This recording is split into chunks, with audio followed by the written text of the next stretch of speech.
Why, welcome. Welcome, everyone. I hope y'all are having a great week so far. It's another Wednesday. I can't believe how fast time goes. And I am super, super excited again to have you here and to have these sessions. Just reminding us all that this isn't about fixing things because none of us are broken. We're in transition and we're in spaces that maybe we're not comfortable with, that are new, that we've never explored before. And so there's nothing wrong. We're just all learning together. Things take a little bit of time. So I know we're going to talk a little bit later about, wanting to fix things faster, because that's me. I just want to get to the solution. But as we're coming into this space today, and we had a few little technical issues, so we're starting a little bit late. But if people are coming in, tell me, how are you coming into our space today? A word or a phrase? How's your day been? I was a little scattered with the technical stuff. Prior to that, I was super chill. I was making progress. So, what is one word or a phrase of how you are showing up into this space? There's no right or wrong answer. I just want to see where you're at today. Excellent. Cindy is excellent. Oh, wonderful. Sometimes it's a good reminder to, and I just wanted to let you all know, I'm speaking to myself when I'm speaking with you, to just remember to take a moment and figure out what I'm feeling today or where I'm at, because I can get on autopilot really, really fast. And so, as we're talking about this season of transition into, empty nesting or getting closer to retirement or full on in retirement, and as we age, things are just going to keep changing. And it might not just be your schedule. It might be, who am I now that I'm not a supervisor, that I'm not a mom, that I'm not the vice president, or whatever that happens to be. And so, as you look about your life right now, what is the shift that has happened that you've most noticed? Has your routine changed? Has your energy changed? Your purpose? What gets you up and sparked in the morning? Again, just one thing. What have you noticed in this period between chapters? You can call them the transition. Noticing the quiet, if the that was one thing I think I shared last week, or maybe I've been on a bunch of podcasts. The one thing that was the hardest transition for me in becoming a parent to an 8 and a 12-year-old was the quiet wasn't there. And then when they left, it was very quiet. So Cindy has said that her attitude has definitely changed since retirement. Attitude in a good way, a bad way, freedom, good and bad are gonna relative. So um, what used to be our structure before, so if you had a job before, you probably had a schedule and some structure, and that old structure of life may not carry you or support you in the same way. And as you get into the new one, in a good way, no more stress. Yay, we love no stress. We love limited stress. Um, and so as you're adapting to a new schedule or a new way of living or a new way of being, I like to say, it can feel a little disorienting. And like I just said, going into a house with a husband and two preteen kids from living alone, there was a lot of noise. And then when they left, there was all the quiet. And sometimes the emotional weight of one quiet house can be a little overwhelming. So, good ways, bad ways, again, good, bad, relative.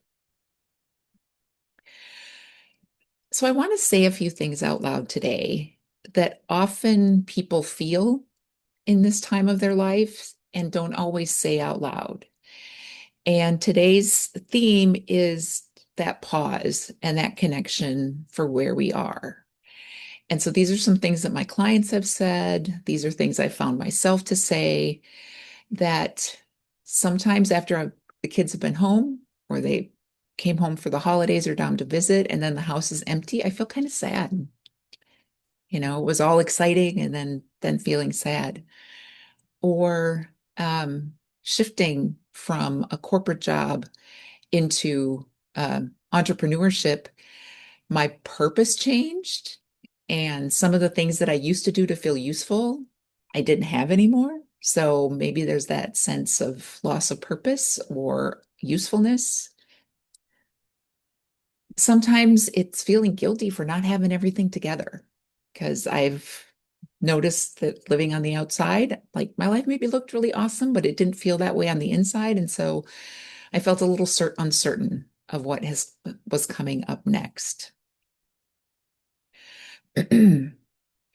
So as we move in this in between, and as I talked about last week, when we first became parents, or I didn't birth children, so I didn't know that experience, but becoming into and stepping into wife and parenthood, they didn't come with a manual.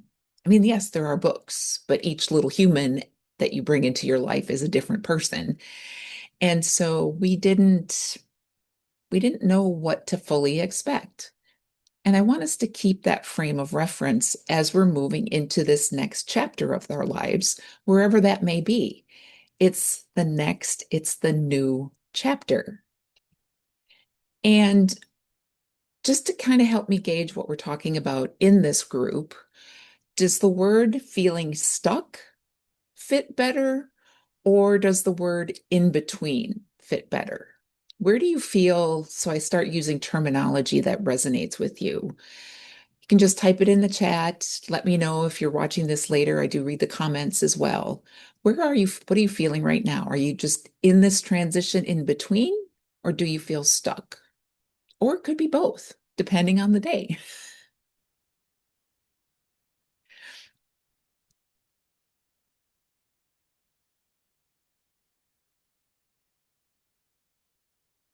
A lot of people will say that they feel stuck when really they're standing in this space, that in between space.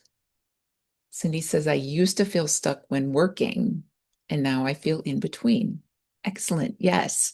So people often equate feeling stuck when they're standing between that space where you had old structure, a repeated structure, habits, and now you're moving into a new one, a new structure that isn't quite clear yet. So you're at that in between, which is perfectly awesome transition in between. And as we continue through these series of weeks together and in the content I want to post, we're going to start polishing and peeling back the onion on what that future or that new transitional state looks like. And I think I've asked this question before in our Facebook group as well as last week, but I want us again to continue reconnecting because we run on autopilot a lot. Again, I am speaking to myself. I'm talking to myself right now. I've got many, many things going on, and I can be caught going through the motions. So if I take this pause with you right now, I'm going to ask you, and I'm asking myself, what is something about you that you want to make more room for in this season? So if your schedule has changed, if your routines have changed, if you now have a little more flexibility in what you're doing, what is something that you want more room for or to make room for in this season? I would like to make more room for some hobbies. One of them is jigsaw puzzles. I would really like to have a little more time to work on a jigsaw puzzle. And in all honesty, there's really nothing. No, there is one thing that's stopping me from jigsaw puzzling, and that's my cat, Miss Maggie May. I tried jigsaw puzzles when she was a kitty, and it didn't go so well. So maybe that's what's keeping me from my jigsaw puzzles. But anyway, what is something you want more room for? It could be creativity. Maybe it's some time for rest. And when we will talk later, energy is one thing that's really important. And does anyone else, either raise of hands or in the chat or whatever, have problems resting? Does anybody have trouble resting? I do. I can see Cindy shaking her head. She's like, nope, I'm in retirement. I've got no stress, like she said before. She's learning. She's learned how to rest after she went, gone, gone, gone, go, go, go for many, many years. I know her. So she's my sister-in-law. Hope she didn't mind me saying that. Oh, well, naps are awesome. So, what do you want more of? Friendships, spending time with friends and family. So maybe some quiet, maybe some rest, maybe adventure. It's all sorts of things. We're going to let our minds kind of roll here. So we want to discover our purpose. We want to find and choose that joy. And we want to learn to live again with what lights us up and let go of that autopilot. So just take a moment now and think back. So if you're in a space of awesomeness and you're in your groove and like my friend Cindy here, or yes, and or if you're in this transition state, think back to when you get overwhelmed or when you have felt stuck in the past. What do you tend to do first? Do you tend to overthink, try and figure out what the solution is and go for it? Do you just stay busy so you don't have to think about all the other things that you have to do? You just keep plowing through, pushing through, pushing through? Or do you shut down and withdraw? Or I don't know, with my phone, I can like start scrolling. I love watching cooking and cake decorating on Snapchat. I don't know why. I could watch that for over and over and over again. So when I start feeling a little off or uncertain, I can start scrolling, or I just keep doing things to avoid paying attention to the one thing that I need. Cindy says she's an overthinker. Yes, I can relate to that too. I definitely was, as I've been going through my own journey of working with my own high performance coach, becoming a coach, guiding my clients. I remember my days of like planning, planning, planning, planning, planning, planning, planning. Like I love checklists and I love schedules and I like to go one, two, three and like check all the boxes off. Um, but then when a little snafu or a little hiccup came in and it threw my schedule off, um, I would get kind of frustrated, sometimes angry because it didn't go according to my schedule. And that can be a problem if you're planning everything because we live in a world where the only thing that we can really control, truly, honestly control, is our own thoughts and our own actions. The world out there, we can lay all the best plans, but anytime you're working with someone else, you want to coordinate a dinner, for example, with one other person. You think it's all going well. It's going to be on Thursday at 6 p.m. and you're going to meet at this restaurant, and the restaurant happens to be closed on Thursdays at 6 p.m. Okay, we got to change that. I was really looking forward to that. Or your friend's like, oh, I can't make it Thursday. Can we do Friday? And you're like, well, I already have something on Friday. What you can do with your mind and with your actions is like, okay, it's not going to work this time. What can we do instead? I can, it's an opportunity to just have a conversation really quick, or we can get really frustrated. We can get mad. We can raise our blood pressure. So as we move through this, connecting with your joy, with your passion, with your purpose, we're going to be talking about how we get to choose what we think about and then those actions that we take. And so the first thing is naming the feeling when those things happen, when those things come up. And if you're like me, a lot of those can come up on autopilot. Um, how many driving and somebody cuts you off is your instant reaction? Oh, what is it? I have learned and I have trained myself to just take a deep breath and I say a little prayer. I said, I'm hoping that they are in an emergency situation and trying to get to someone they love.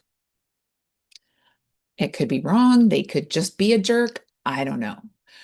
But I don't need to react with anger or frustration when that person cuts me off. So just think about those things. If something doesn't go your way that you have planned, what is your first feeling when that happens? If you want to drop it in the chat or just think about it, take it in your notes, take a minute and just figure out what seems to be a situation. The shopping cart wheel is wiggly after I get into the store. That used to annoy me. Now I think it's just funny. So I kind of play with it a little. But when things aren't happening, what's your first inclination? We're going to take ourselves off that autopilot for a little bit.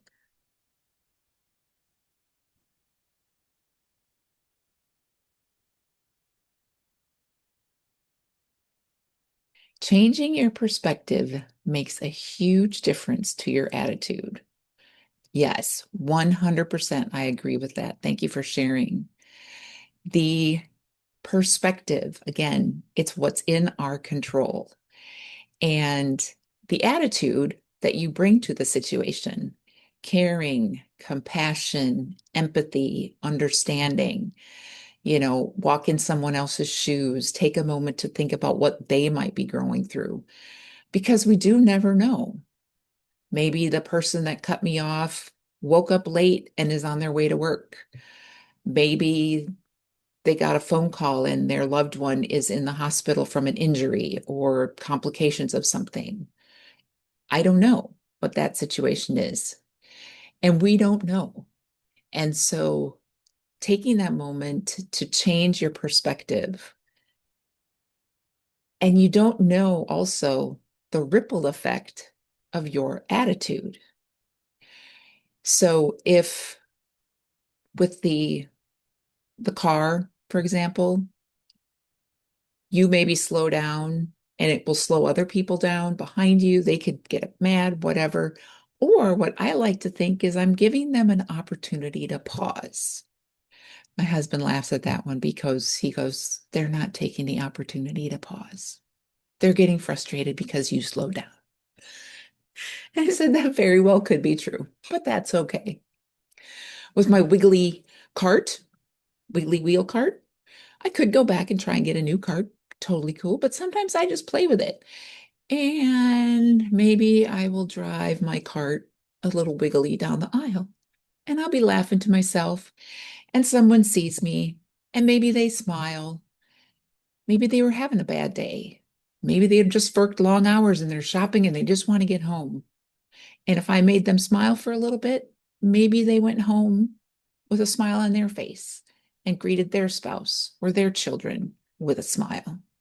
You don't know the ripple effects.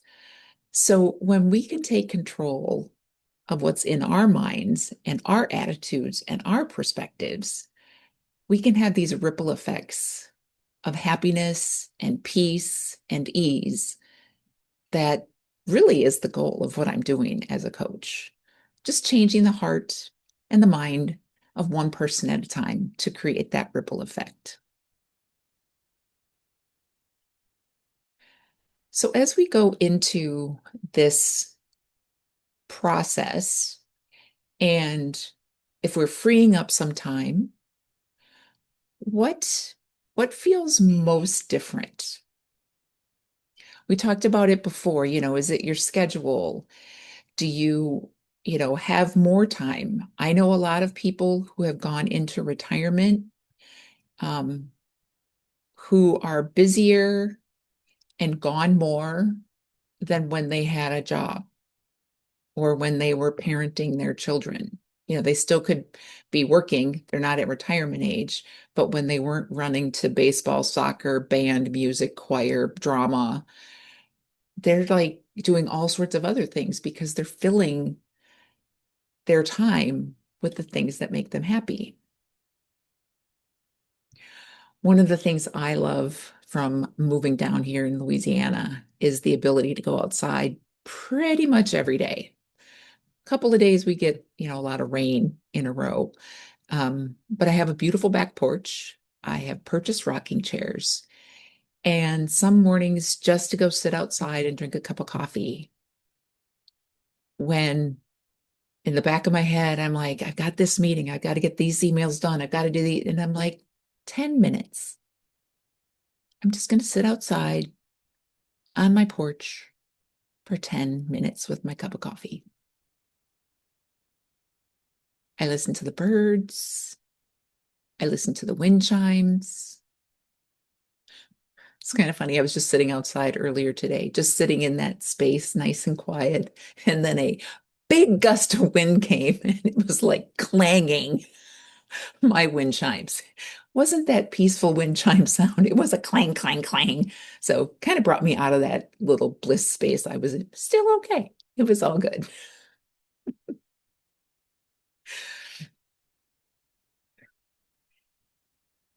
Okay, I'm like this time, I'm looking at my little clock. All right, want to keep these to the time. I want to respect time. Um,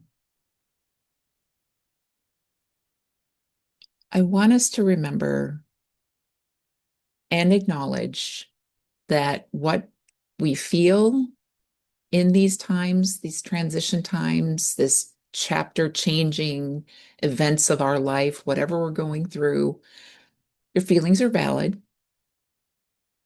You're not alone.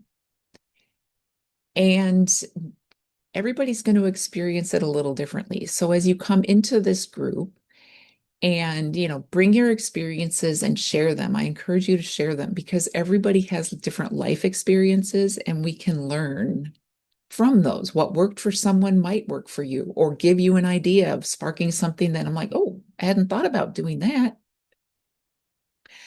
There are questions that you likely have, and as questions come up, I invite you, share them in the Facebook group and we can all answer and support each other. If you want to send me a DM with questions, concerns, emails, you can always send me any of those information and I will respond to those.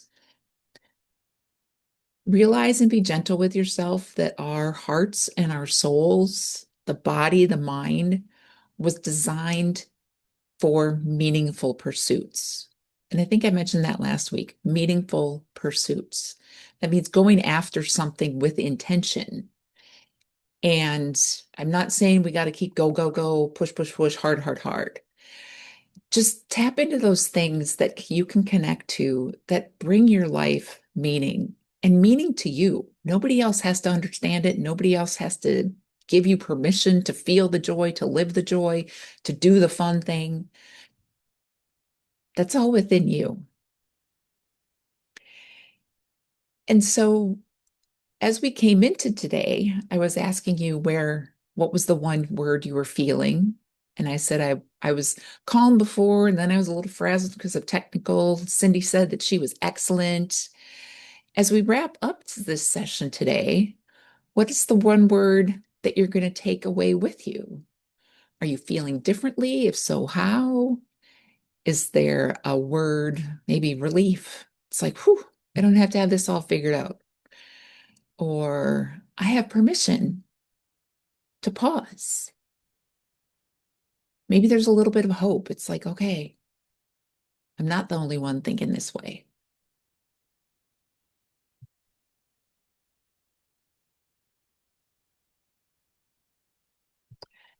All right, I started a little bit late, a few minutes over here, but I think the length of the video is going to be 30 minutes. So as I did last week, I'm going to put a post in the chat if I would, or a post in our Facebook group that I would love you to comment on. Whether you've watched this video or not, it'll be in the Facebook group, so you can still answer. And creating that sense of everybody's feeling similar, different and similar. What feels most different in this season right now? And then what is one thing that brings that tiny spark of joy? So, what feels different? Pause, take yourself off autopilot. What feels different? And in that same pause state, what is that thing that you want more of?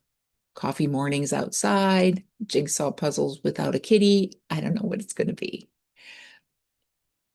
Just a few quick announcements. The next 2 weeks, which will take us through the end of March, there will not be live sessions next week. I am in my recertification training for my coaching certificate. And the following week, I am in Miami. I'm doing a speaking event with the women entrepreneurs, leaders, executives. Um, I am super excited about that opportunity. Posts will still continue. I will be in the Facebook group so we can engage in there. I'm also going to pull out some things from last year that I think some of our previous posts. So, yes, I'm taking a shortcut. It won't be live, but I'll share some things in the Facebook group on the Wednesday so you still have something to look forward to and to watch. So, again, thank you so much for being here, whether you're watching this live with me or you're in the comments and the replay. Thank you so much. This is a journey. We're taking one step at a time. I hope every day, every moment gets a little clearer. Have an awesome evening. Bye.